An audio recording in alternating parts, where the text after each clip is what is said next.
বিশ্বনবীর স্ত্রী সাওদা এসে বলে, নবী, আমি আপনার কুমারী বউ আয়েশার ঘরে তরকারি নিয়ে গিয়েছিলাম, ঝোল নিয়ে গিয়েছিলাম। তরকারি দেওয়ার পরে আপনার স্ত্রী রেগে বলে, তরকারি দিলা কেন? আমি কি তরকারি রাঁধতে পারি না?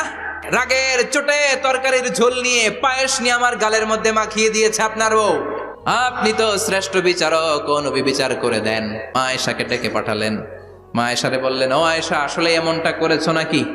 মা এসে বলে, নবী, তখন আমার মেজাজটা বড্ড গরম ছিল, আসলে কাজটা ঠিক হয় নাই, আমারে ক্ষমা করেন। বিশ্বনবী বললেন, আমার আদালতের রায় হচ্ছে কিসাস।